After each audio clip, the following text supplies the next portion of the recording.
எப்போ எங்கே அநியாயம் வந்துச்சுனாலும் மனசு முடியும் அப்படின்னா தட்டி கேட்பாங்க. முடியல அப்படின்னா அதை பார்த்து மனசு பொறுக்காம கஷ்டப்படுறது யாரு அப்படின்னா துலாம் அப்படின்னு சொல்லலாம். துலாத்துக்கிட்ட ஒன்று இருக்கு. நீங்க கோவப்பட்டு பேச ஆரம்பிச்சுங்க அப்படின்னா நீ தான் பேசுவியா, நீ படிச்ச ஸ்கூலுக்கு நான் தான் ஹெட் மாஸ்டர் அப்படின்ற விதத்தில் பயங்கரமாக பேசுவாங்க, அட்டமெண்ட்டாக பேசுவாங்க. காரணம் என்ன அப்படின்னா சனி உச்சமடையக்கூடிய ராசி துலா ராசி. எல்லா ஆஸ்பெக்ட்லையும் நான் சந்தோஷமாக இருக்கணும், எனக்கு நல்ல ஜாலியாக இருக்கணும், எனக்கு அழறது துக்கம் சோகம் கஷ்டம் இதெல்லாம் பிடிக்காது. நான் இவங்களுக்கு இயற்கையாகவே நீதி நியாயம் தர்மம் இதெல்லாம் ரொம்ப பிடிக்கும் அப்படின்றது நிறைய பேர் பார்த்தீங்கன்னா நீதி அரசர்களாக இருப்பாங்க. உங்கள் பொண்ணு இருந்தால் இந்த வார்த்தை பேசுவீங்களா, ஊராமுட்டு பொண்ணு தானே பேசுவீங்க. இப்படி பெருசாக பேச ஆரம்பிச்சாங்க அப்படின்னா மாமியார் வாயை மூடிப்பா.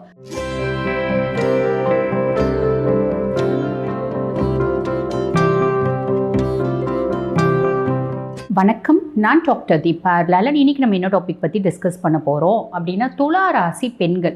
நீங்கள் உங்கள் வாழ்க்கையில் என்னென்ன மாதிரி பிரச்சனைகளை சந்திக்கிறீங்க, உங்களோட லைஃப்பில் இன்ட்ரெஸ்டிங்கான நிறைய விஷயங்கள் நடந்திருக்கும், அந்த இன்ட்ரெஸ்டிங்கான விஷயங்கள் என்னென்ன, உங்களோட லவ் லைஃப் எப்படி இருந்துச்சு, இப்படி பல சுவாரஸ்யமான விஷயங்களை. இல்லைங்க நாங்கள் துளாராசி இல்லை, எங்கள் வீட்டில் ஒரு துளாராசி பொன் பிள்ளை இருக்குது, அந்த பெண் பிள்ளையை நாங்கள் எப்படி டீல் பண்ணணும், இந்த மாதிரி பல இன்ட்ரெஸ்டிங்கான விஷயத்தை பார்த்தீங்கன்னா இந்த பதிவில் நம்ம பார்க்க போகிறோம். ஸ்கிப் பண்ணாமல் பாருங்கள்.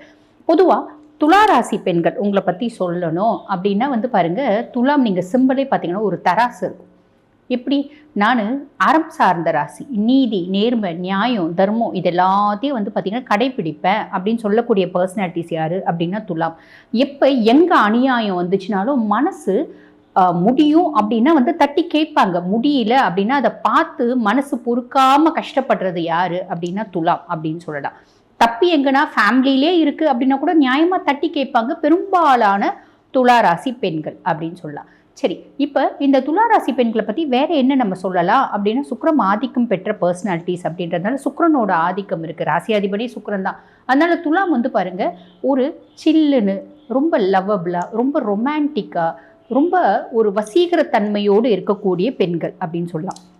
ஏதோ ஒரு விதத்தில் நீட்டாக டீசெண்டாக அட்ராக்டிவாக ப்ளசண்ட்டாக தன்னை பார்த்தீங்கன்னா ப்ரெசன்டபிளாக மேனிஃபெஸ்ட் பண்ணக்கூடிய பர்சனாலிட்டிஸ் அப்படின்னு சொல்லலாம். என்ன துலாத்துக்கிட்ட ஒன்று இருக்குது. நீங்கள் கோவப்பட்டு பேச ஆரம்பிச்சுங்க அப்படின்னா நீ தான் பேசுவியா, நீ படித்த ஸ்கூலுக்கு நான் தான் ஹெட் மாஸ்டர் அப்படின்ற விதத்தில் பயங்கரமாக பேசுவாங்க, அட்டமெண்ட்டாக பேசுவாங்க. காரணம் என்ன அப்படின்னா சனி உச்சமடையக்கூடிய ராசி துலா ராசி. அப்போ இன்பில்ட்டாகவே அவங்களுக்கு நல்ல பேச்சு திறமை, அடமெண்ட்டாக பேசக்கூடியது. ஏண்டாப்பா துளாராசி பொண்ணுக்கிட்ட வாயை கொடுத்தோ நம்ம மாட்டிக்கணும் அப்படின்ற மாதிரி தான் பெரும்பாலும் நமக்கு இருக்கும். உங்கள் சுய ஜாதகத்தில் சனி சூப்பராக இருக்காரு அப்படின்னா நீங்களும் பேசலாம். பட் பெரும்பாலும் துலாமுக்கு பாருங்கள் நல்ல அடமெண்ட்டாக பேசக்கூடிய தன்மை அப்படின்றது உண்டு. தெளிவு, ரொம்ப தெளிவு. இந்த விஷயம் எங்கே இருக்குது அப்படின்னு கேட்டால் இந்த விஷயம் ஆரம்பித்ததுலேருந்து, அதாவது புள்ளையார் சுழி போட்டு புல் ஸ்டாப் வரைக்கும் தி எண்டு வரைக்கும் அந்த விஷயத்தை பற்றி தெளிவாக சொல்லுவாங்க. ஒன்றும் இல்லை, இங்கே எங்கே பியூட்டி பார்லர் இருக்குது அப்படின்னு ஒரு துளாராசி பொண்ணுக்கிட்ட கேட்டால் இந்த தெருவில் இத்தனை பியூட்டி பார்லர் இருக்குது, இந்த பியூட்டி பார்லர் இது நல்லா செய்வாங்க, இந்த பியூட்டி பார்லர் ஐப்ரோ நல்லா செய்ய மாட்டாங்க, இந்த பியூட்டி பார்லர் ஃபேஷியல் நல்லா செய்வாங்க, இங்கே இவ்வளோ காஸ்ட்டு இங்கே இவ்வளோ காஸ்ட்டு, எது ரொம்ப சூப்பர் அப்படின்னு அனலைஸ் பண்ணி நம்மளுக்கு ஒரு சார்ட்டே கொடுத்துருவாங்க அப்படின்னு சொல்லலாம். சரி, அப்படிப்பட்ட துளாராசி பெண்கள் ஒரு குடும்பத்தில் துளாராசி குழந்தை பிறக்குது அப்படின்னா அந்த குடும்பத்தில் மற்ற குழந்தைங்க மாதிரி அந்த குழந்தையும் நல்ல ஜாலியாக சந்தோஷமாக தாத்தா பாட்டி மாமா மாமி அப்படியே அதனோட லைஃப் பார்த்திங்கன்னா போடும் அப்படின்னு சொல்லலாம். சரி, இவங்க ஒரு ஸ்கூல் படிக்கிறாங்க, ஒரு 9th 10th படிக்கிறாங்க. அப்போ தானே அவங்களுக்கு ஃப்ரெண்ட்ஷிப்னா என்ன அப்படின்னு தெரிய வரும். அப்போ அந்த மாதிரி பாருங்கள் ஒரு 9th 10th படிக்கும்போது இந்த துளாராசி பெண்களுக்கு ஃப்ரெண்ட்ஸ் எப்படி இருக்கும் அப்படின்னா they need a big crowd. அவங்களுக்கு பெரிய க்ரௌட் அப்படின்னு வேணும். காற்று தத்துவ ராசி அப்படின்னால பெரிய க்ரௌட் வேணும், ஹாப்பினஸ் வேணும் எல்லா ஆஸ்பெக்ட்லேயும். அப்படின்னு எல்லா ஆஸ்பெக்ட்லேயும் நான் சந்தோஷமாக இருக்கணும், எனக்கு நல்ல ஜாலியாக இருக்கணும், எனக்கு அழறது துக்கம் சோகம் கஷ்டம் இதெல்லாம் பிடிக்காது. நான் பாருங்கள் சீரியல் பார்க்குற மாதிரி இருந்தால் கூட அழற சீரியலை நான் பார்க்க மாட்டேன். எனக்கு ரொம்ப லவ் நிறைய இருக்கணும், ரொமான்ஸ் நிறைய இருக்கணும், ரொம்ப ப்ளசண்ட்டான சீரியல் சந்தோஷமான சீரியல்ஸ் தான் நான் பார்ப்பேன் அப்படின்றத நிறைய துளாராசி பெண்களோட மைண்ட் செட் அப்படின்னு சொல்லலாம். எப்பயுமே லைஃப்பில் இருக்க இம்பேலன்சஸை சரி பண்ண முயற்சி பண்ணிகிட்டே இருப்பாங்க. தீஸ் பீப்புள்ஸ்னால் keep on trying to clear the imbalances in life அப்படின்னு சொல்லலாம். ஸோ சனி உச்சமடையக்கூடிய ராசி அப்படின்னாலே கருணை, ஈகைத்தன்மை அப்படின்னு சொல்லுவாங்க. பார்த்தீங்களா, 4 பேர் ஹெல்ப் பண்ணும், 4 பேர் கஷ்டப்பட்டால் எனக்கு மனசு தாங்க மாட்டேங்குது. யாரோ ஒருத்தவங்க ரோட்டில் பிக்ஷை கொடுன்னு கேட்டுகிட்டே இருக்காங்கன்னு வச்சுக்கோங்களேன், யாருமே கண்டுக்காமல் போவாங்க. ஒரு சிலர் அது கம்முனே இருப்பாங்க, அவங்க கேட்டுகிட்டே இருப்பாங்க, கம்முனே இருப்பாங்க. இவங்களுக்கு அப்படியே ரத்தம் கொதிக்கும், நேராக போயிட்டு இவங்க கையில் இருக்கிறது கொடுப்பாங்க. 10 ரூபாயானா இருக்கட்டும், அது 2 ரூபாயானா இருக்கட்டும் எடுத்து போய் கொடுப்பாங்க. இயற்கையாகவே சனி உச்சமடைகிறதுனால டிஃபால்ட்டாகவே அந்த கருணை ஈகத்தன்மை அப்படின்றது ஈகைத்தன்மை அப்படின்றது உங்களுக்கு நிறைய உண்டுங்க. சரி, இப்படிப்பட்ட துளாராசி பெண்கள் காலேஜ் படிக்கிறாங்க, லவ் பண்ணுவாங்களா அப்படின்னு கேட்டால் லவ் பண்ணி தான் மேரேஜ் பண்ணிக்கணும், இதுதான் வாழ்க்கையினோட குறிக்கோள் அப்படின்னு சொல்கிற நிறைய துளாராசி பெண்களை நான் பார்த்துருக்கேன். இது வந்து பாருங்க, பொதுவாக வந்து இது காலச்சக்கரத்துக்கு 7ஆம் பாவம். அப்போ மேரேஜில் வந்து பெருசாக ஃபெயிலியர்ஸ் சந்திக்கிறது இல்லை துளாராசி பெண்கள். அப்படி மீறி இவங்க லவ் பண்ணும்போது சிம்மத்தை லவ் பண்ணுறாங்க, மீனம்மை லவ் பண்ணுறாங்க அப்படின்னா அந்த லவ் வந்து பெருசாக வந்து பார்த்தீங்கன்னா மேரேஜ் வரைக்கும் போகிறது இல்லை. ஏன்னா சிம்மமும் மீனமும் வந்து பார்த்தீங்கன்னா பெருசாக துலாமுக்கு வந்து ஒத்து வர்றது இல்லை அப்படின்றது உண்மை. ஒரு உரைக்குள்ளே ஒரு கத்தி தானே இருக்கணும், 2 கத்தியை திணிக்க பார்த்தா அது முடியாது இல்லையா? அந்த கதை தான் இந்த கதை அப்படின்னு சொல்லலாம். எப்பயுமே காலச்சக்கரத்துக்கு 7ஆம் பாவம் அப்படின்றதால லவ்வு, ரொமான்ஸு, அதே மாதிரி பிஸ்னஸோட பார்ட்னர்ஸு, சம்பாதிக்கணும், எப்பயுமே நல்லா சம்பாதிக்கணும். அவங்களுக்கு வந்து தேல் மேக் குட் மணி அப்படின்னு சொல்லலாம். சம்பாதிக்கணுன்ற எண்ணம் இன்பில்ட்டாகவே இருக்கும். யாருக்கு? ரிஷபத்துக்கும் உண்டு, துலாமுக்கும் உண்டு. 2 பேருமே வந்து பார்த்திங்கன்னா சுக்கிரனோட ஆதிக்கம் பெற்ற பர்சனாலிட்டிஸ் அப்படின்றதுனால இவங்களுக்கு இயற்கையாகவே நீதி, நியாயம், தர்மம் இதெல்லாம் ரொம்ப பிடிக்கும் அப்படின்றது. நிறைய பேர் வந்து பார்த்திங்கன்னா நீதி அரசர்களாக இருப்பாங்க. அதே மாதிரி பார்த்திங்கன்னா என்டர்டெயின்மெண்ட் ஃபீல்டில் இருப்பாங்க, நிறைய ஃபேஷன் டெக்னாலஜியில் இருப்பாங்க. சுக்கிரன் அப்படின்னாலே வந்து பார்த்திங்கன்னா பெண்கள் சார்ந்த தொழில், ஒரு ஆடம்பரமான தொழில், ஒரு ஃபேஷன், ஒரு க்ரியேட்டிவான தொழில், இப்படி நிறைய விஷயம், ஒரு பிரம்மாண்டமான தொழில், இப்படி எல்லாம் போகலாம். அதுக்கும் மேலே சனி உச்சமடையுது அப்படின்றதுனால நிறைய பேர்கள் அட்வொகேட்ஸாக, நீதி அரசர்களாக இருக்காங்க அப்படின்னு சொல்லலாம். சரி, இப்போ இந்த பிள்ளை வந்து இப்போ நம்ம திருப்பி காலேஜ் லைஃப்க்கு வரலாம்.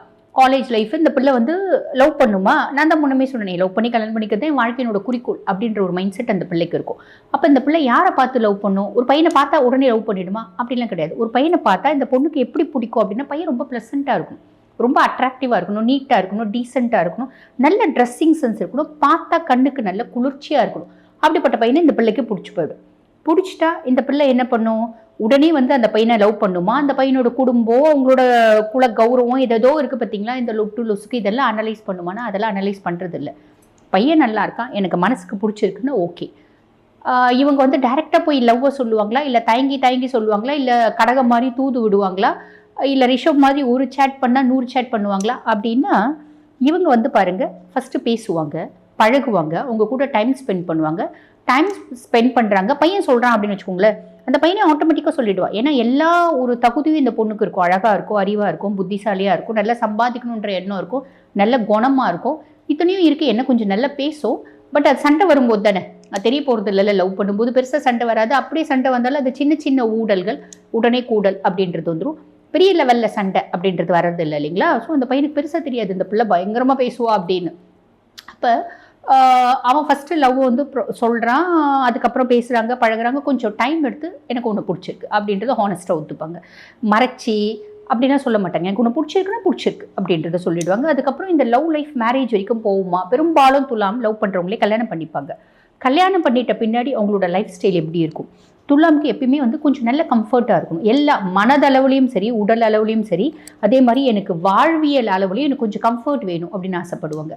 நல்ல நல்ல அழகான சாரீஸு, நல்ல வந்து பாருங்கள் மேட்சிங் எக்ஸசரிஸ், முடியும்னா கோல்டு, முடியல அப்படின்னா இந்த பேஷன் ஜுவல்லரி மாதிரி, அதெல்லாம் எப்பயுமே நீட்டாக இருக்கணும்னு ஆசைப்படுவாங்க. இப்போ மாமியார், மாமனார், நாத்தனார் இவங்க கூடலாம் எப்படி ரிலேஷன்ஷிப் மெயின்டைன் பண்ணுவாங்க? நல்ல ரிலேஷன்ஷிப் அப்படின்றத மெயின்டைன் பண்ணுவாங்க. புரியுதுங்களா? எதுலேயும் வந்து பார்த்திங்கன்னா குறையில்லாத நல்ல ரிலேஷன்ஷிப் மெயின்டைன் பண்ணுவாங்க. ஆனால் எப்போ மாமியார், மாமனார், நாத்தனாரெல்லாம் இவங்களோட ட்ரெஸ்ஸிங்கை பற்றி கமெண்ட் அடிக்கிறாங்களோ, இந்த ட்ரெஸ்ஸிங்லாம் தேவைதானா, மேக்கப்பை கொஞ்சம் குறை, ட்ரெஸ்ஸை கொஞ்சம், லுக்கை கொஞ்சம் மாற்று, கெட்டப்பை மாற்று, இப்படின்லாம் வந்து இன்ஸ்ட்ரக்ஷன் கொடுக்குறாங்க அப்படின்னு வச்சுக்கோங்களேன், பெருசாக அவங்களுக்கு பிடிக்காது. நான் அழகாக இருக்கேன், நான் என்ன இன்னும் கொஞ்சம் அழகாக இருக்கணும்னு ஆசைப்படுறேன், நீட்டாக என்னை மேனிஃபெஸ்ட் பண்ணணும்னு நினைக்கிறேன், நீ அதெல்லாம் வேணான்ற, இல்லை இந்த மாதிரி ரொம்ப மேக்கப்லாம் போட்டால் எங்கள் குடும்பத்துக்கு ஆகாது, எங்கள் குடும்பத்துக்கு பிடிக்காது, அப்படி இப்படின்னு ஏதாவது சொல்கிறாங்கன்னு வச்சுக்கோங்களேன், அது வந்து பெருசாக வந்து நல்ல கேரக்டர் கிடையாது, தப்பான கேரக்டரை சொல்லுவாங்க, அப்படி இப்படின்னு ஏதாவது சொல்லிட்டாங்க அப்படின்னா, அது நேரடியாக சொன்னாலும் சரி, மறைமுகமாக சொன்னாலும் சரி, எங்கேருந்து தான் கோவம் வரும் தெரியாது, அப்படி ஒரு கோவம் வரும். அப்போ வந்து இழுத்து போத்திட்டு வீட்டுக்குள்ளேயே உட்காந்துட்டு இருக்கவங்களாம் வந்து உத்தமிங்களா அப்படின்னு பெருசாக பேசுவாங்க பார்த்தீங்களா? பெண்ணுங்களோட லுக்கை பார்த்து அவங்களோட கேரக்டரை நீ வந்து டெட்ரியேட் பண்ணாத, அவங்க வந்து தப்பானவங்கன்னு சொல்லாத, அப்படி இப்படின்னு. பொண்ணு வந்து பார்த்தீங்கன்னா இரும்பு பீரோக்குள்ளேயே பூட்டி வச்சா கூட பொண்ணு கெட்டு போகணும்னு நினச்சா கெட்டு போகும். பொண்ணு கெட்டு போகக்கூடாதுன்னு நினச்சிச்சுன்னா எந்த உலகலாம் வந்து பிள்ளைய வந்து தனியாக விடு, பிள்ளை கெட்டு போக மாட்டா. இது தெரியுமா உங்களுக்கு? வாழ்க்கைன்னா என்னென்னு புரிஞ்சுக்கோங்க. இப்படி நீங்கள் இஷ்டத்துக்கும் பேசுவீங்களா? உங்கள் வீட்டில் உங்கள் பொண்ணு இருந்தால் இந்த வார்த்தை பேசுவீங்களா? ஊராமுட்டு பொண்ணுன்னு தானே பேசுறீங்க. இப்படி பெருசாக பேச ஆரம்பித்தாங்க அப்படின்னா மாமியார் வாயை மூடிப்பா. ஏன்னா அப்பா இவகிட்ட நம்ம வாயை திறந்தோம். ஆனால் ஆக்சுவலி இவங்க பேசுறதெல்லாம் தப்பாக பேசுவாங்களா, ஓவராக பேசுவாங்களா அப்படின்னா கரெக்டாக தான் பேசுவாங்க. நிறைய பேர் வந்து பாருங்கள், இதை பேசுறதுக்கு தயங்குவாங்க. மற்றவங்க தயங்குறது, பயப்படுற விஷயத்த துலாம் சாதாரணமாக பேசிடுவாங்க. ஆனால் ரொம்ப சாலிடாக, ரொம்ப ஆப்டாக, ரொம்ப கரெக்டாக பேசுவாங்க அப்படின்னு சொல்லலாம். ஓகே, இவங்களோட மேரேஜ் லைஃப் அது வந்து பாருங்கள் பெரும்பாலும் வந்து ஃபெயிலியர்ஸ் நோக்கி போகிறதில்ல. இவங்க வந்து கோப்பப் பண்ணிப்பாங்க, அட்ஜஸ்ட் பண்ணிப்பாங்க. அதையும் மீறி நான் சொன்ன மாதிரி ஒத்தே வரல, சுய ஜாதகம் கம்பேட்டபிலிட்டி ஒத்து வரல, வசிய பொருத்தமே இல்லை, இன்னும் எத்தனையோ பொருத்தங்கள் இருக்குது, இதெல்லாம் இல்லை அப்படின்னும் போது அது பிரிவினை அப்படின்னா சந்தோஷமாக இவங்களே சொல்லிவிடுவாங்க, உனக்கும் எனக்கு ஒத்து வராது, நான் வந்து எவ்வளோ அட்ஜஸ்ட் பண்ணி உங்ககிட்ட வாழ்ந்து பார்த்தேன், நீ அது வந்து திருந்துற மாதிரி தெரியல, ஸோ நீ எனக்கு வேண்டாம் அப்படின்றத சாலிடாக சொல்லிட்டு அவங்க காலில் அவங்க நிற்பாங்க. அந்த அளவுக்கு தைரியமும் தன்னம்பிக்கையும் துலாம்க்கு உண்டு அப்படின்னு சொல்லலாம்.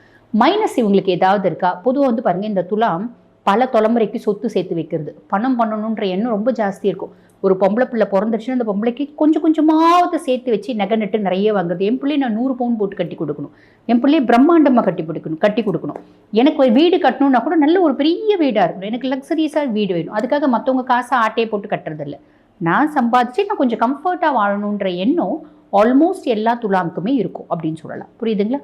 சரி, இவங்களுக்கு உடல் சார்ந்த உபாதைகள் ஏதாவது வருமா அப்படின்னா அடிவயிறு சார்ந்த பிரச்சனை, அதே மாதிரி பார்த்தீங்கன்னா யூரினரி ட்ராக் இன்ஃபெக்ஷன், கிட்னி, கல்லீரல், இந்த மாதிரி பிரச்சனைகள், பிறப்புறுப்பு சார்ந்த பிரச்சனைகள் வரதுண்டு, கர்ப்பப்பை சார்ந்த பிரச்சனைகள் வரதுண்டு பெரும்பாலான துளாராசி அன்பர்களுக்கு. இவங்களுக்கு ரொம்ப லக்கியான டைரக்ஷன் என்ன அப்படின்னா மேற்கு அப்படின்னு சொல்லலாம்.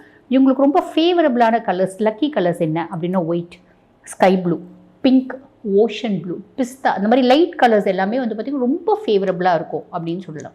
துளாராசி பெண்களை பற்றி ஒத்த வார்த்தையில் சொல்லணும் அப்படின்னா என்ன சொல்லுவீங்க அப்படின்னா பர்ஃபெக்ஷனிஸ்ட் அப்படின்னு சொல்லலாம். வாழ்த்துக்கள்.